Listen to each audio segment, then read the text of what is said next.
সূরাতুল লুকমানের শেষের যে আয়াত, আল্লাহ পাক রব্বুল আলামিন এই আয়াতের মধ্যে আল্লাহ পাক রব্বুল আলামিন আমাদেরকে জানাই দিয়েছেন। আল্লাহ বলেন যে কয়েকটা বিষয়ের বিষয় কেউ জানে না, কয়েকটা বিষয় কেউ জানে না, এটা কেবলমাত্র শুধুমাত্র আল্লাহ পাক রব্বুল আলামিন জানেন। এই যে দেখেন, আল্লাহ পাক রব্বুল আলামিন বলেন ইন্নাল্লাহা ইনদাহু ইলমুস সাআহ, নিশ্চয় কেবলমাত্র শুধুমাত্র আল্লাহর কাছেই আছে ইনদাহু ইলমুস সাআহ, কিয়ামত কবে হবে একমাত্র কে জানে? ওয়া ইউনাজ্জিলুল গায়স, বৃষ্টি কখন হবে একমাত্র কে জানে? দুইটা হইল। ওয়া ইয়ালামু মা ফিল আরহাম, পেটে কি আছে, মায়ের পেটে কি আছে এটা কে জানেন? তিনটা হইল।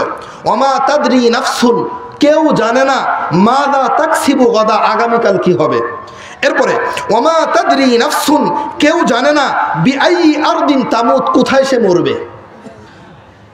আপনার পীর সাহেব নিজেও জানে না সে কুবায়, সে তো মারা গেছে, আপনার পীর সাহেব মারা গেছে, সে কোথায় মরবে সে নিজেই জানে না, তার কাছে কি জিজ্ঞাসা করা হবে? দোস্ত, কিয়ামতের ময়দানে সবাই নাফসি নাফসি করতে থাকবে, আর নবীরা পর্যন্ত নাফসি নাফসি করবে, কেবলমাত্র শুধুমাত্র আমাদের নবী বলবে উম্মতি উম্মতি। সুতরাং দোস্ত, পীর সাহেবের কি অবস্থা ওটা দেখেন, পীর সাহেবের অবস্থা কেমন ওটা দেখেন। পীর সাহেবের কাছে অনুমতি নেওয়ার সময় আছে। এই সব কিছু নিয়ন্ত্রণ করেন একমাত্র কে? আল্লাহ পাক রব্বুল আলামিন। সুতরাং কেউ যদি বলে আমার পীর সাহেবের অনুমতি ছাড়া কারো জান কবজ করা হয় না, দোস্ত এ কথা সম্পূর্ণ ভণ্ডামি, সম্পূর্ণ ভণ্ডামি, এর মধ্যে কোনো সন্দেহ নাই। এজন্য এই ধরনের বিশ্বাস করা যাবে না। এখন আমার ভাই দোস্ত, আল্লাহ পাক রব্বুল আলামিন আমাদেরকে দুনিয়ার মধ্যে পাঠিয়েছেন। দুনিয়ার মধ্যে যে নিয়ামত আল্লাহ পাক রব্বুল আলামিন আমাদেরকে দিয়েছেন, এর মধ্যে অনেক বড় নিয়ামত হলো ঈমানের নিয়ামত। সবচেয়ে বড় নিয়ামত আপনি বলতে পারেন, ঈমান সবচেয়ে বড় নিয়ামত। ঈমানের চাইতে বড় কোনো নিয়ামত নাই। আমার ভাই দোস্ত, ঈমান এমন জিনিস, ঈমানের জন্য, ঈমান রক্ষা করবার জন্য নিজের মাতৃভূমি ছেড়ে দেওয়া যায়, নিজের সন্তানকে এতিম করা যায়, নিজের স্ত্রীকে বিধবা করা যায়, কিন্তু ঈমান ছাড়া যায় না। ঈমান আমার আপনার মূলধন। বলেন, ঈমান আমার আপনার কি মূলধন? মূলধন না থাকলে অনেক কিছু আছে, কিন্তু মূলধন নাই, এতে কোনো কিছু হবে? ঈমান আমার আপনার মূলধন। ঈমান কেমন? ঈমান হলো একক সংখ্যার মতো। এক লিখবেন, একটা শূন্য দিবেন, কত হবে? দুইটা দিলে, তিনটা দিলে, চারটা দিলে বাড়তে থাকবে, বাড়তে থাকবে। শূন্য বাড়াবেন, বাড়তে থাকবে। এক লিখলেন না, এক না লিখে শূন্য একটা দিলেন, দুইটা দিলেন, 1000 দাম আছে কোনো? ঈমান ওই একের মতো, একক সংখ্যার মতো। ঈমান আছে নামাজ পড়বেন, 10 হবে। ঈমান আছে নামাজ পড়বেন, হজ করবেন, যাকাত দিবেন, 100 হবে। এভাবে আপনি আমল বাড়াতে থাকবেন, আপনার সব কিছু বাড়তে থাকবে। এজন্য দোস্ত, আমার আপনার ঈমান যেন নষ্ট না হয়, এইদিকে কি রাখতে হবে? লক্ষ্য রাখতে হবে। দোস্ত, আপনি বলবেন যে হুজুর বললেন ঈমানের জন্য মাতৃভূমি ছাড়া যায়, এর একটা দলিল দেন তো। নবী মুহাম্মদুর রাসূলুল্লাহ সাল্লাল্লাহু আলাইহি ওয়াসাল্লাম মক্কা ছেড়ে মদিনায় চলে গেছিলেন। মক্কা ছাড়লেন, মদিনায় গেলেন, কি জন্য গিয়েছিলেন? কি জন্য গেছিলেন? ঈমান রক্ষা করবার জন্য। আবু জাহাল, উতবা, শাইবা, তারা নবীর ঈমানের উপর হামলা চালিয়েছে। আল্লাহ পাক রব্বুল আলামিন বললেন, নবী মুহাম্মদ আপনি এখন মদিনায় চলে যান, মক্কায় থাকার আপনার প্রয়োজন নাই। নবী মুহাম্মদুর রাসূলুল্লাহ সাল্লাল্লাহু আলাইহি ওয়াসাল্লাম মক্কা ছেড়ে মদিনায় যাচ্ছিলেন, চোখ দিয়ে দরদর করে পানি পড়ছিল, কাঁদছিলেন আর বলছিলেন, ও মক্কা তুমি মনে করেছ, ও কাবা তুমি মনে করেছো তোমার প্রতি আমার মায়া মোহাব্বত ভালোবাসা নাই? না না, তোমার প্রতি আমার মায়া মোহাব্বত ভালোবাসা অনেক আছে, কিন্তু তারপরও আমি চলে যাচ্ছি মদিনায় দিন রক্ষা করবার জন্য, ঈমান রক্ষা করবার জন্য। দোস্ত, হুসাইন রাদিয়াল্লাহু আনহুর নাম শুনছেন? হুসাইন রাদিয়াল্লাহু আনহুর নাম শুনছেন? কে কে দেখি একটু হাত উঁচা করেন তো। মাশাআল্লাহ, সবাই শুনছেন, হাত নামান। হুসাইন রাদিয়াল্লাহু তাআলা আনহু শহীদ হয়েছিলেন নাকি স্বাভাবিক মৃত্যুবরণ করছিলেন? শহীদ হয়েছিলেন না? কোথায় শহীদ হয়েছিলেন সবাই জানেন তো? উনি ওখানে গিয়ে শহীদ হয়েছিলেন কেন? জিলাপি খাওয়ার জন্য গেছিলেন? কেউ কষ্ট পাবেন না আল্লাহর ওয়াস্তে। ওখানে যে গেছিলেন উনি শহীদ হয়ে গেলেন, শাহাদাত বরণ করলেন, কল্লা কাটায় দিলেন। নবী মুহাম্মদুর রাসূলুল্লাহ সাল্লাল্লাহু আলাইহি ওয়াসাল্লামের নাতি, আরে হুসাইনকে চেনেন? হুসাইন রাদিয়াল্লাহু আনহু তো ফাতিমাতুজ জাহরা রাদিয়াল্লাহু আনহার ছেলে। আরে হুসাইনকে হাসান রাদিয়াল্লাহু আনহুর ছেলে। আরে হাসান রাদিয়াল্লাহু আনহুর ভাই। আরে হুসাইনকে আলী রাদিয়াল্লাহু আনহুর ছেলে। আরে হুসাইনকে আকায়ে নামদার তাজদারে মদিনা সাইয়্যিদুল মুরসালিন খাতামুন নবিয়্যিন আকায়ে নামদার জনাবে মুহাম্মদুর রাসূলুল্লাহ সাল্লাল্লাহু আলাইহি ওয়াসাল্লামের নাতি। উনি গলা কাটিয়েছিলেন কিসের জন্য? হ্যাঁ, কিসের জন্য বলেন? ওখানে কোনো লেগেছিল, মনে জিলাপি নিয়ে একটা দ্বন্দ্ব লাগছিল, অথবা ওখানে বিরিয়ানি খাইতে গেছিলেন, অথবা ওখানে অন্য কোনো দ্বন্দ্ব, ব্যক্তিগত কোনো দ্বন্দ্বের জন্য গেছিলেন। কি জন্য গেছিলেন? ইয়াজিদ সে ইসলামকে নষ্ট করার দিকে পা বাড়াচ্ছিল। ইয়াজিদ যেন ইসলামকে নষ্ট করতে না পারে, ইয়াজিদ যেন কোরআনের উপর হামলা করতে না পারে, এজন্য নবী মুহাম্মদুর রাসূলুল্লাহ সাল্লাল্লাহু আলাইহি ওয়াসাল্লামের নির্দেশে হুসাইন রাদিয়াল্লাহু আনহু চলে গেছেন ইয়াজিদকে শায়েস্তা করার জন্য। শেষ পর্যন্ত নিজের কল্লা কেটে দিয়েছেন, কিন্তু ঈমান ছাড়ে নাই। ইয়াজিদকে মুহাব্বত করেন কে কে দেখি? এখানে আছেন নাকি কেউ ইয়াজিদকে মুহাব্বত করেন? আছেন নাকি কেউ? আছেন? হুসাইনকে মুহাব্বত করেন কে কে দেখি? মাশাআল্লাহ, সবাই মুহাব্বত করেন না? হুসাইন রাদিয়াল্লাহু আনহু ওখানে গেছিলেন ঈমানকে কেউ যেন পরিবর্তন করতে না পারে, ইয়াজিদ যেন ঈমানকে নষ্ট করতে না পারে, ইসলামকে নষ্ট করতে না পারে, আল্লাহর জমিনে আল্লাহর দ্বীনের বিপরীত কোনো কাজ করতে না পারে। হুসাইন রাদিয়াল্লাহু আনহু বরদাস্ত করেন নাই, চলে গেছেন ইয়াজিদকে শায়েস্তা করার জন্য। ও দোস্ত, যারা হুসাইনকে ভালোবাসবে, যারা হুসাইন রাদিয়াল্লাহু আনহুকে মুহাব্বত করবে, তারা চলে যাবে ইয়াজিদের মতো যারা উল্টা পাল্টা করে তাদেরকে শায়েস্তা করার জন্য। হুসাইন রাদিয়াল্লাহু আনহু যেইভাবে নিজের কল্লা কেটে দিয়েছিলেন, ঠিক তেমনি ভাবে যারা হুসাইনকে ভালোবাসে তারা ঈমান রক্ষা করবার জন্য যদি প্রয়োজন হয় কল্লা কাটবে, ঈমান রক্ষা করে ছাড়বে। আমার ভাই দোস্ত, তাহলে হুসাইনকে সবাই ভালোবাসেন তো? হুসাইনকে যারা ভালোবাসবে তারা ঈমান বিক্রি করবে? যারা হুসাইনকে ভালোবাসবে তারা কি করবে না? ঈমানকে বিক্রি করবে। যারা ফাতিমাতুজ জাহরা রাদিয়াল্লাহু আনহাকে ভালোবাসবে, যে সমস্ত মা বোনরা ফাতিমাতুজ জাহরা রাদিয়াল্লাহু আনহাকে ভালোবাসবে, তারা কি বেপরদায় ঘুরবে? ফাতিমাতুজ জাহরা রাদিয়াল্লাহু তাআলা আনহা বেপরদায় ঘুরতেন। তো প্রথমটা একটু শেষ করি, তারপরে দ্বিতীয়টায় যাই। এজন্য দোস্ত, হুসাইনকে যারা ভালোবাসবে তারা 5 ওয়াক্ত নামাজ পড়বে। কি করবে? হুসাইন রাদিয়াল্লাহু আনহু 5 ওয়াক্ত নামাজ পড়তেন না? হুসাইন রাদিয়াল্লাহু আনহু ফজরের আযান শুনে কি ঘুমিয়ে থাকতেন? হুসাইন রাদিয়াল্লাহু আনহু কি দাড়ি কেটে ফেলতেন? হুসাইন রাদিয়াল্লাহু আনহু কি মানুষের ঘর লুটপাট করতেন? হুসাইন রাদিয়াল্লাহু আনহু কি মসজিদের টাকা চুরি করতেন? সুতরাং যারা মসজিদের টাকা চুরি করে, যারা সমাজের মধ্যে বিশৃঙ্খলা সৃষ্টি করে, যারা উল্টা পাল্টা করে, মুখে দাড়ি রাখে না, আর বলে হুসাইনকে ভালোবাসি, তারা মিথ্যুক, হুসাইনকে ভালোবাসে না। এজন্য দোস্ত, যারা হুসাইনকে ভালোবাসবে তারা কি করবে? 5 ওয়াক্ত নামাজ পড়বে। কি করবে? যারা হুসাইনকে ভালোবাসবে রমজানের রোজা রাখবে, যারা হুসাইনকে ভালোবাসবে তারা আল্লাহর জমিনে আল্লাহর দ্বীন প্রতিষ্ঠা করবে, যারা হুসাইনকে ভালোবাসবে তারা নিজের রক্ত দিয়ে আল্লাহর জমিনে লা ইলাহা ইল্লাল্লাহ প্রতিষ্ঠা রাখার জন্য চেষ্টা করবে। কোরআনের উপর কোনো আঘাত আসলে হুসাইনের মতো ঝাঁপায়া পড়বে, আর যারা পিছায়া থাকবে তারা হুসাইনের আদর্শের অনুসারী হতে পারে না।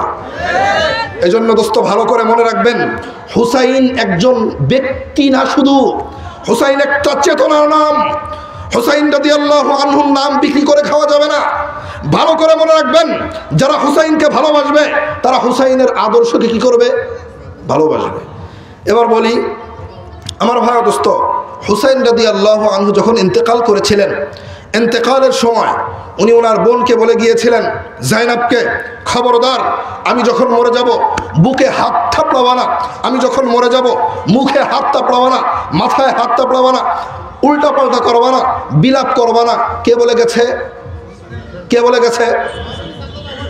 হুসাইন রাদিয়াল্লাহু আনহু ইন্তেকালের সময় উনি যখন শহীদ হন, শাহাদাতের আগের রাত্রে জাইনাব ওনার বোন স্বপ্নে দেখে যে আমার ভাই হুসাইন শহীদ হয়ে গেছে। স্বপ্নে দেখে চিৎকার করে উঠেছে, হুসাইন এসেছে। বোন কি হয়েছে? এমন স্বপ্ন দেখলাম। তখন বলছে, বোন খবরদার, আমি হয়তো শহীদ হয়ে যেতে পারি, আমি হয়তো থাকবো না, এই জালেমদের সামনে আমি থাকতে পারবো না, আমি হয়তো শহীদ হয়ে যাব। যদি শহীদ হয়ে যাই, খবরদার বুকে হাত থাপড়াবা না, মুখে হাত থাপড়াবা না, জামা ছিঁড়বা না, আমার জন্য বিলাপ করবা না। কে বলে গেছেন?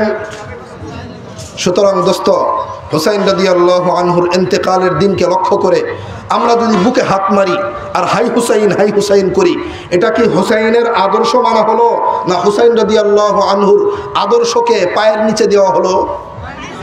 পায়ের নিচে দেওয়া। এজন্য দোস্ত, হুসাইন রাদিয়াল্লাহু আনহুর ইন্তেকালের পরে ওনার আত্মীয় স্বজন দুনিয়ার মধ্যে ছিলেন না? কথা বলবেন, ওনার আত্মীয় স্বজন দুনিয়ার মধ্যে ছিলেন না? উনরা কি এমন করেছেন? করেছেন। তাহলে আমরা করি কেন এটা? আমাদের রাজবাড়িতে, এই রাজবাড়িতে আমি এগুলো দেখেছি। আমার বাড়ি ফরিদপুরে, আমি কোনোদিন দেখি নেই, রাজবাড়িতে এসে দেখেছি। এজন্য আল্লাহর হস্তে আপনাদের পায়ে হাত দিয়ে বলি, দোস্ত, যেটা হুসাইন করে নাই, যেটা হুসাইন রাদিয়াল্লাহু আনহু নিষেধ করে গেছেন, সেটা আমরা কেন করব? নিজেরা বানায় তো কোনো কিছু করার দরকার নাই। আরে হুসাইন রাদিয়াল্লাহু আনহুর দাম বেশি না ওনার নানার দাম বেশি? বলেন, হুসাইনের দাম বেশি না ওনার নানার দাম বেশি? ওনার নানা যেদিন ইন্তেকাল করেছেন ওই দিনকে লক্ষ্য করে আমরা কি হাই মোহাম্মদ কই? হ্যাঁ বলি। তাহলে আমার ভাই দোস্ত, আলী রাদিয়াল্লাহু আনহু তো শহীদ হয়েছেন। আলী রাদিয়াল্লাহু আনহুর দাম বেশি না হুসাইন রাদিয়াল্লাহু আনহুর দাম বেশি? আলী রাদিয়াল্লাহু আনহুর দাম বেশি না? উনি খলিফাতুল মুসলিমিন। আলী রাদিয়াল্লাহু আনহুকে শহীদ করা হয়েছে, স্বাভাবিক ইন্তেকাল করেন নাই। যেদিন আলী রাদিয়াল্লাহু আনহু ইন্তেকাল করেছেন ওই দিন আমরা হাই আলী বলি। তাহলে এজন্য দোস্ত ভালো করে বোঝার দরকার, আমরা হুসাইনকে ভালোবাসি। হুসাইন যেটা ভালোবাসতেন, হুসাইন ৫ ওয়াক্ত নামাজ পড়তেন, রোজা রাখতেন, হজ করতেন, যাকাত দিতেন, মানুষকে সত্যের দিকে ডাকতেন, পর্দা করার জন্য মানুষকে বলতেন, ঘুষ খাইতেন না, সুদ খাইতেন না। সুতরাং আমরা যদি ঘুষ খাই, সুদ খাই, তাহলে হুসাইনকে ভালোবাসি, একথা সত্য না মিথ্যা? আমাদের সমাজের মধ্যে অনেক মানুষ আছে না সুদ খায় আর বলে হুসাইনকে ভালোবাসি, আছে না এমন লোক? তাহলে ও সত্যবাদী না মিথ্যাবাদী? কারণ হুসাইন রাদিয়াল্লাহু আনহু কি সুদ খাইতেন? কল্পনাই করা যায় না, এই কথা বলাই তো বিয়াদবি। আর হুসাইন সুদ খাইতেন কি না এটা প্রশ্ন করাই তো ভয় লাগে। আর হুসাইন ঘুষ খাবে কোত্থেকে, সুদ খাবে কোত্থেকে? ওনারা তো সুদ ঘুষের বিরুদ্ধে সব সময় থেকেছেন, এমনকি নিজের কল্লাটা কেটে দিয়েছেন আল্লাহর দ্বীনকে রক্ষা করবার জন্য। তাদের ব্যাপারে এমন কোনো কথা বলা যায়? তাহলে যারা বলে হুসাইনকে ভালোবাসি আর হুসাইনের উল্টা কাজ করি, তাহলে তারা হুসাইনকে কি করে না, ভালোবাসে। আমার ভাই দোস্ত, ফাতেমাতুজ জাহরা রাদিয়াল্লাহু তাআলা আনহার কথা এবার আসি। ফাতেমা রাদিয়াল্লাহু আনহা নবীর মেয়ে, জান্নাতি যে নারী হবে তাদের সরদারনি। যত নারী হবে জান্নাতের মধ্যে, বিসমিল্লাহ, জান্নাতের নারীদের সরদারনি ফাতেমাতুজ জাহরা রাদিয়াল্লাহু আনহাকে লক্ষ্য করে নবী মুহাম্মদুর রাসূলুল্লাহ সাল্লাল্লাহু আলাইহি ওয়াসাল্লাম একবার বলছিলেন, ইয়া ফাতেমা, ও ফাতেমা, আনকিজি নাফসাকি মিনান নার, তুমি নিজেকে জাহান্নামের আগুন থেকে বাঁচাও। তুমি যদি নিজেকে জাহান্নামের আগুন থেকে না বাঁচাও, আমি নবী তোমাকে কোনো উপকার করতে পারবো। কার ব্যাপারে বলছেন? ফাতেমাকে। সে স্বাভাবিক কোনো নারী, জান্নাতের সরদারনি হবে নিশ্চিত, কোনো সন্দেহ নাই। তারপরও নিজের মেয়েকে শাসন করতেছেন, খবরদার ফাতেমা, তুমি এমন কোনো কাজ করবা না যেই কাজের কারণে তোমাকে জাহান্নামে যেতে হয়। খবরদার ফাতেমা, নিজেকে জাহান্নামের আগুন থেকে বাঁচাও। তুমি ফাতেমা জাহান্নামের আগুন থেকে না বাঁচাইলে আমি নবী তোমাকে কিছু করতে পারবো না। তাহলে আমাদের যারা মা বোন আছে তারা কি ফাতেমার চাইতে দামি নাকি? তাহলে তারা বাহির দিয়ে ঘুরে কেন? মুখ বের করে, নিজের সৌন্দর্য বের করে ঘুরে কেন, ঘোরাফেরা করে কেন? ফাতিমাতুজ জাহরা রাদিয়াল্লাহু তাআলা আনহা এইভাবে ঘুরতেন? আরে উনি ইন্তেকালের সময় ওনার স্বামীকে বলে গেছেন, আমার জানাজায় বেশি লোকের দরকার নাই, ইন্তেকালের সাথে সাথে আমাকে কবরস্থ করবেন। সাথে সাথে ওনাকে কবরস্থ করা হয়েছে। এজন্য সাহাবা একরাম, অনেক সাহাবা একরাম জানেনই নেই যে ফাতেমা রাদিয়াল্লাহু তাআলা আনহা কখন ইন্তেকাল করেছেন। দোস্ত, একটা জাতির নারীরা যখন সুন্দর হয়ে যায়, একটা জাতির মা বোনরা যখন সুন্দর হয়ে যায়, সমাজ তখন সুন্দর হয়ে যায়। একটা জাতির নারী মা বোন যখন নষ্ট হয়ে যায়, সমাজ নষ্ট হয়ে যায়। সমাজ কি হয়ে যায়? নষ্ট হয়ে যায়। আমার ভাই দোস্ত, আমরা অনেকে অনেক উল্টাপাল্টা কথা বলি যে হুজুররা শুধু পর্দা পর্দা করে কেন? পর্দার দরকার কি? হুজুরদের মনের মধ্যে হলো দোষ, হুজুরদের চোখে সমস্যা, এজন্য হুজুরদের চোখের চিকিৎসা করা দরকার। আমার ভাই দোস্ত, বুঝলাম আমরা হুজুর, আমাদের চোখে সমস্যা, কিন্তু নবীর স্ত্রীদের চোখে কোনো সমস্যা ছিল? নবীর স্ত্রীদের মনের মধ্যে কোনো সমস্যা ছিল? সূরাতুল আহজাব খুলবেন, তরজমা, অনুবাদ, কোনো তাফসীর না। সূরাতুল আহজাব 32 নম্বর আয়াত খুলবেন। আল্লাহ পাক রব্বুল আলামিন নবীর স্ত্রীদেরকে বলছেন, ইয়া নিসা আন নবিয়্যি, ও নবীর স্ত্রীরা, লাস্তুন্না কা আহাদিম মিনান নিসা, তোমরা অন্য কোনো নারীদের মতো নাও। ইনিত্তাকাইতুন্না, যদি তোমরা আল্লাহকে ভয় করো, ফালা তাখদা'না বিল কওল, খবরদার নরম সুরে কথা বলো না। নরম সুরে কথা বলো না, পরপুরুষের সাথে নরম সুরে কথা বলবা না। কেন?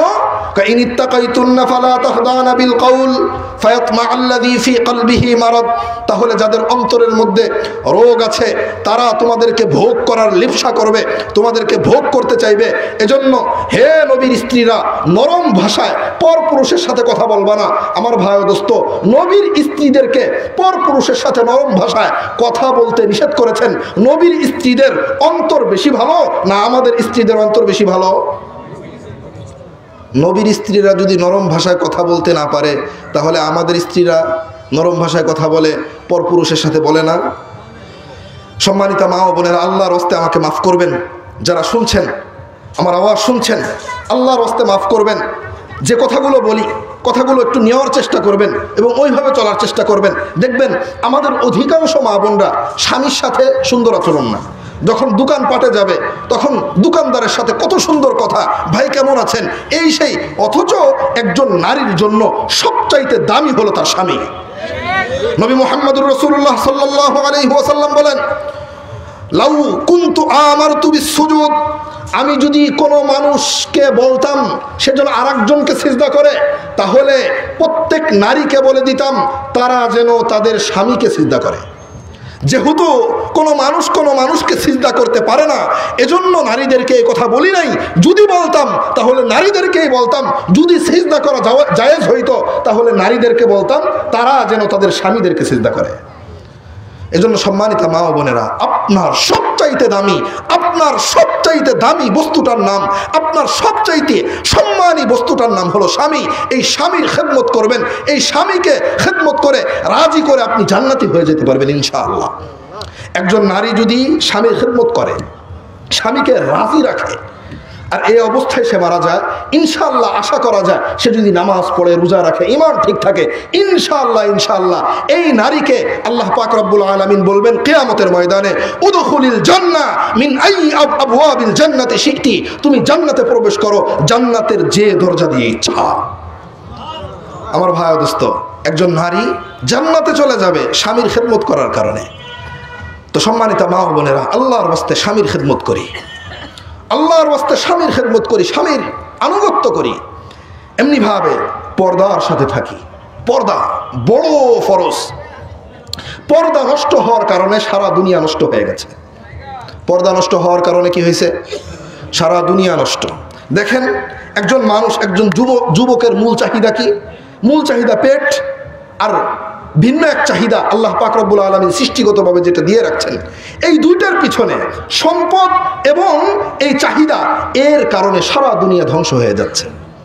দেখবেন গ্রামে গ্রামে পরকীয়া চলে না? আপনাদের গ্রামে নাই এগুলো কেন হয়? যদি কোনো মা পর্দা করে, সে কি পরকীয়া করে?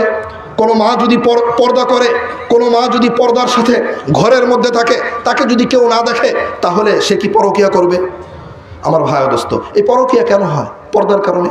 পর্দা করে না, এজন্য আল্লাহ পাক রব্বুল আলামিন সূরাতুল আহজাবের মধ্যে বলেছেন, ওয়াকরনা ফি বুয়ুতিকুন, হে নবীর স্ত্রীরা, নবীর স্ত্রীদেরকে বলতেছেন, ওয়াকরনা ফি বুয়ুতিকুন, তোমরা ঘরের মধ্যে থাকো। কোথায় থাকতে বলেছেন? কোথায় থাকতে বলেছেন? নবীর স্ত্রীদেরকে ঘরের মধ্যে থাকতে বলে। ওয়াকরনা ফি বুয়ুতিকুন্না, ঘরের মধ্যে থাকো।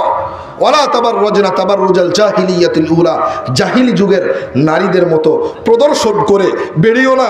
আমার ভাই ও দোস্ত, নবীর স্ত্রীরা যদি ঘরের মধ্যে থাকতে হয়, নবীর স্ত্রীদের যদি জাহিলি যুগের নারীদের মধ্যে বের হইতে না পারে, আমার ভাই ও দোস্ত, আমাদের স্ত্রীরা পারবে? অন্য আয়াতের মধ্যে সূরাতুল আহজাবের 53 নম্বর আয়াতের মধ্যে আল্লাহ পাক রব্বুল আলামিন বলেন সাহাবাদেরকে লক্ষ্য করে, وَإِذَا سَأَلْتُمُوهُنَّ مَتَاعًا فَاسْأَلُوهُنَّ مِنْ وَرَاءِ حِجَابٍ। সাহাবাদেরকে লক্ষ্য করে বলছেন নবীর যুগের মানুষ। অদস্ত নবীর যুগের মানুষ, ওনাদের চরিত্র বেশি পবিত্র না আমাদের চরিত্র বেশি পবিত্র? বলবেন, একটু কথা বলবেন। 1 ঘন্টার জন্য মাদ্রাসা মানছেন না আপনারা? তো মাদ্রাসার ছাত্র উস্তাদ তো কিছু সময়ের জন্য আমি তো আপনাদের অনেকের ছেলের বয়সেরও না, তারও ছোট হব। কিছু সময়ের জন্য একটু মেনে নেন, আমার সাথে একটু কথা বলবেন, পারবেন তো ইনশাআল্লাহ? আল্লাহ পাক রব্বুল আলামিন সাহাবাদেরকে বলছেন, তোমরা যখন নবীর স্ত্রীদের কাছে কোনো কিছু চাইবা, তখন পর্দার আড়াল থেকে চাইবা। তরজমা অনুবাদ দেখবেন একেবারে গিয়ে সূরাতুল আহজাবের 53 নম্বর আয়াতের মাঝখান থেকে আমি পড়ছি। ওয়াইদা সাআলতুমুহুন্না, যখন হে সাহাবা একরাম নারীদের কাছে, নবীর স্ত্রীদের কাছে কোনো কিছু চাইবা, ফাসআলুহুন্না, তখন তাদের কাছে চাইবা মিন ওয়ারাই হিজাব, পর্দার পিছন থেকে। কোত্থেকে? পর্দার। কাদেরকে বলছেন? নবীর সাহাবীদেরকে। কাদের থেকে আনবে জিনিস, বস্তু যে আনবে, চাইবে কাদের থেকে? নবীর স্ত্রীদের থেকে। নবীর স্ত্রী হলো মা আমাদের। নবীর স্ত্রীরা মা না সবার মা, তাদেরও মা ছিল। নবীর স্ত্রীদের কাছ থেকে কোনো জিনিস আনবে, কোত্থেকে আনতে হবে? পর্দার আড়াল থেকে। তাহলে আমাদের স্ত্রীদের মন বেশি ভালো, আমাদের মন বেশি পবিত্র? সাহাবায়ে কেরামের মন বেশি পবিত্র না আমাদের মন বেশি পবিত্র বলেন? নবীর স্ত্রীদের মন বেশি পবিত্র না আমাদের স্ত্রীদের মন বেশি পবিত্র? ওই সাহাবাদেরকে বলছেন, হে সাহাবায়ে কেরাম খবরদার, যখন নবীর স্ত্রীদের কাছ থেকে কোনো জিনিস চাইতে যাইবা, সরাসরি যাবা না, সামনের উপরে যাবা না, পিছন থেকে, পর্দার আড়াল থেকে কোনো জিনিস চাও। আমার ভাই ও দোস্ত, যদি আমাদের নারীরা, আমাদের পুরুষরা এমন হয়ে যেত, সমাজের মধ্যে বিশৃঙ্খলা থাকতো না, সমাজের মধ্যে পরকীয়া থাকতো না। আজকে সমাজের মধ্যে পরকীয়া, এই সেই ছোট ছোট ফুটফুটে বাচ্চা রেখে চলে যাচ্ছে আরেকজনের সাথে। কি অবস্থা! অনেক আবার এমন আছে পরকীয়া করছে গোপনে গোপনে, এগুলো আসলে বলা যায় না, লজ্জার বিষয়। এজন্য সম্মানিতা মা ও বোনেরা, আল্লাহর ওয়াস্তে খোদার কসম, আপনার মধ্যে যত সম্পদ আছে, ইমানের পরে আপনার সতীত্বের দাম সবচাইতে বেশি। একজন নারী যদি সতীত্ব রক্ষা করে, একজন নারী যদি সতীত্ব রক্ষা করে, তাহলে তার চাইতে বড় রক্ষক আর কেউ নাই। সে এমন জিনিস রক্ষা করেছে, দুনিয়ার সমস্ত জিনিসের চাইতে যার দাম বেশি। আর একজন মানুষের, আমরা তো নারীদেরকে দাম দেই না। নারীদের কেমন দাম জানেন? আরে নারীদের ইজ্জতের দাম ভালো করে মনে রাখবেন। নারীদের ইজ্জতের দাম মসজিদের চাইতে বেশি। নারীদের ইজ্জত, আর একজন মানুষের ইজ্জতের দামই তো মসজিদের চাইতে বেশি। এজন্য নবী মুহাম্মদুর রাসূলুল্লাহ সাল্লাল্লাহু আলাইহি ওয়াসাল্লাম কাবার দিকে লক্ষ্য করে বলছেন, হে কাবা, তুমি অনেক দামি, কিন্তু একজন মানুষের রক্ত, একজন মানুষের মাল, একজন মানুষের ইজ্জত তোমার চাইতে দামি বেশি। আমার ভাই ও দোস্ত, তার চাইতেও দামি একজন মা বোনের ইজ্জত। একজন মা বোনের ইজ্জত তার চাইতে বেশি দামি। আরে মা বোন কেমন দামি জানেন? মা বোনকে ঘরের মধ্যে থাকতে বলা হয়েছে কেন? অন্য আয়াতের মধ্যে আল্লাহ পাক রব্বুল আলামিন সূরাতুল আহজাবের মধ্যে আল্লাহ পাক রব্বুল আলামিন বলেন 59 নম্বর আয়াত, আল্লাহ বলেন ইয়া আইয়ুহান নাবিয়্যু কুল লিআজওয়াজিক, হে নবী আপনি আপনার স্ত্রীদেরকে বলে দেন, অবানাতিক আপনার মেয়েদেরকে বলে দেন, ওয়া নিসাইল মুমিনিন মুমিন নারীদেরকে বলে দেন, ইউদিনিনা আলাইহিন্না মিন জালাবিবিহিন তারা যেন মাথা থেকে পা পর্যন্ত ঢেকে এরপরে বের হয়। ঘরের মধ্যে থাকবে সর্বদা, যদি প্রয়োজন হয় বাহিরে যেতে পারবে, কিন্তু মাথা থেকে কোন পর্যন্ত ঢাকবে? কেমন বোরকা পরবে, কেমন কেমন সাজে বের হবে, যেন কোনো পুরুষ বুঝতে পারে না ভিতরে এই বোরকার ভিতরে এই কাপড়ের ভিতরে যেই নারীটা আছে বুড়া না জুয়ান, এটা যেন বুঝতে না পারে এমন কাপড় পরে ঘর থেকে বের হতে হবে। আমাদের নারীরা কেমন বের হয়, আমাদের বোনরা আমাদের মারা কেমন ভাবে বের হয়। এজন্য আল্লাহর ওয়াস্তে যে সমস্ত মা বোনরা আমার আওয়াজ শুনছেন, আল্লাহর ওয়াস্তে এমন বুরকা পরিধান করবেন যেই বুরকা পরলে উপর থেকে বোঝা যায় না এর মধ্যে, এই বুরকার মধ্যে এই কাপড়ের মধ্যে কোনো নানি আছে না কোনো বোন আছে, এটা যেন বোঝা যায় না। আল্লাহ পাক রব্বুল আলামিন এই আয়াতের মধ্যে এইভাবে বলেছেন, ইউদনিনা আলাইহিন্না মিন জালাবিবিহিন্না, মাথা থেকে পা পর্যন্ত ঢেকে বের হবে, ফালা ইউযাইন, তাহলে তাদেরকে ইফতিজিং করা হবে না, তাদেরকে অপমান করা হবে না। আজকে ইফতিজিং, ধর্ষণ, এটার মূল কারণ আল্লাহ পাক রব্বুল আলামিনের সূরাতুল আহজাবের 59 নম্বর আয়াতকে না মানা। কি বলেন আপনারা, ঠিক কিনা? আমার ভাই দোস্ত, যদি কোনো নারী রাস্তাঘাটে বের হওয়ার সময় প্রয়োজনে মাথা থেকে পা পর্যন্ত এমন ভাবে বের হইতো তার মধ্যে কি আছে, নানি না ছোট না বড়, এটা বোঝা যাচ্ছে না, তাহলে কোনো সমস্যা হইতো? আজকে আমরা যারা পর্দা করি, পর্দা তো অধিকাংশই করি না, অধিকাংশই আমাদের মা বোন পর্দা করে না। যখন ঘর থেকে বের হয় সৌন্দর্য ভালো করে মেকআপ মেরে, সুন্দর সাজ সজ্জা করে, সেন্ট মেরে, সম্মানিতা মা বোনেরা ভালো করে মনে রাখবেন, বাহিরে যখন যাবেন একজন মার জন্য, একজন বোনের জন্য সেন্ট মারা, সুগন্ধি ব্যবহার করা সম্পূর্ণ হারাম। কেন? কারণ হলো সুগন্ধি মেখে যখন একজন মেয়ে যাবে কোনো পুরুষের পাশ দিয়ে, তখন যে ঘ্রাণ সুঘ্রাণ কোনো পুরুষ যদি পায় তার নাকের জিনা হইল, আর এই জিনার সুযোগ আপনি নিজে করে দিলেন। এই ঘ্রাণের মাধ্যমে আপনার প্রতি সে আকৃষ্ট হবে, আপনার দিকে তাকায় থাকবে, উল্টা পাল্টা যা হবার এখান থেকে আস্তে আস্তে হতে থাকবে। এজন্য সম্মানিতা মা ও বোনের, আল্লাহর হস্তে মেহেরবানি করে ইসলামকে মানার চেষ্টা করি। পশ্চিমাদের মূল সমস্যা হলো আমাদের এই মা বোন নষ্ট হয়েছে কেন? মা বোন পর্দা করে না কেন? মা বোনের ঘরের মধ্যে শয়তানের বাক্স ঢুকাই দিছেন। মা বোনের প্রত্যেকের ঘরের মধ্যে শয়তানের বাক্স আছে না? শয়তানের বাক্স ঢুকাই দিছেন। টিভি এমন, আগে তো টিভি সপ্তাহে এক একটা বই হইতো, ছবি হইতো, সিনেমা হইতো, এখন প্রত্যেক মুহূর্তে মুহূর্তে ছবি আসে। ভুল বললাম না ঠিক বললাম? ঠিক কথা না? ছবির মধ্যে কি দেখানো হয় বলেন? ছবির মধ্যে কি দেখানো হয়? বইয়ের মধ্যে, সিনেমার মধ্যে যারা সিনেমা করে তারা কি বুরকা পরে করে? অর্ধ উলঙ্গ হয়ে করে না? আমার ভাই দোস্ত, যখন এদেরকে দেখবে, এদেরকে একদিন দেখেছে, প্রথম দিন লজ্জা পেয়েছে, দ্বিতীয় দিন দেখতে চায় নাই, তৃতীয় দিন আস্তে আস্তে যখন এগুলো দেখে দেখে বড় হয়েছে, তারা মনে করেছে এরাই আমাদের আদর্শ। এইভাবে মনে হয় চলতে হয়। যখন দেখা সিনেমার মধ্যে নায়িকারা একেবারে মেকআপ করে সুন্দরভাবে গার্লফ্রেন্ডের সাথে আপনার বয়ফ্রেন্ডের সাথে ঘুরতেছে, এদিক সেদিক যাচ্ছে, প্রেম করছে, উল্টাপাল্টা করছে, পরকিয়া করছে, তখন মা বোন অটোমেটিক এটা বুঝে নিয়েছে এভাবেই মনে হয় করতে হয় সব কিছু। আপনি নিজে ঘরের মধ্যে শয়তানের বাক্স দিয়ে শয়তানের কাজের উপর উদ্বুদ্ধ করছেন। এখন আপনি বেকার হয়ে গেছেন, হুজুরের কাছে আসছেন, হুজুর আমার স্ত্রী তো আরেকজনের সাথে পরকিয়া করে, একটা তাবিজ দেন। আমার ভাই দোস্ত ভালো করে মনে রাখবেন, এমন হুজুর, আমার মতো হুজুর একজন না, হাজার হুজুরকে যদি 22টা তারপরে তাবিজ বানান তাহলেও কাজ হবে না। মূল সমস্যা আপনি করেছেন, ঘরের মধ্যে যে শয়তানের বাক্স আছে ওটা নামান। মানুষের এমন এমন খাড়া অজুহাত, বলে যে হুজুর আমার ছোট বাচ্চা আরেকজনের ঘরে যায়, এজন্য টিভিতে কিনে দিছি। মাথার মধ্যে কিচ্ছু নাই। আপনার বাচ্চা অন্যের ঘরের মধ্যে যায়, তাকে যাইতে দিবেন না, এজন্য এর অর্থ কি টিভি কিনে দিবেন? এজন্য তাকে সিনেমা দেখার সুযোগ করে দিবেন? আরে এখন তো এমন অবস্থা হয়েছে, এক জায়গায় বসে মা, ছেলে, মেয়ে, স্বামী, শ্বশুর, শাশুড়ি এক জায়গায় বসে বসে সিনেমা দেখছে, যেগুলো দেখে 10 বছর আগে দেখলে কল্পনাই করা যাইত না। আমার ভাই দোস্ত, এজন্য নারীদের পর্দার মূল কারণ, পর্দা উঠে গেছে ঘরের মধ্যে এই শয়তানি বাক্সের কারণে। ঠিক না? কি বলেন? শয়তানি বাক্সের কারণে না? এজন্য আমার ভাই দোস্ত, কে কে রাজি আছেন দেখি আল্লাহর হস্তে মেহেরবানি করে, যার ঘরের মধ্যে টিভি আছে সরাবেন দেখি কে কে রাজি আছেন এখান থেকে। কে কে রাজি আছেন দেখি একটু হাত উঁচু করেন। যাদের নাই তাদের তো নাই, যাদের আছে সরাবেন এমন কেউ হাত উঁচু করেন। মাশাআল্লাহ, এই যে এক ভাই উঠেছে, আল্লাহ পাক রব্বুল আলামিন ওই ভাইকে কবুল করে নেন।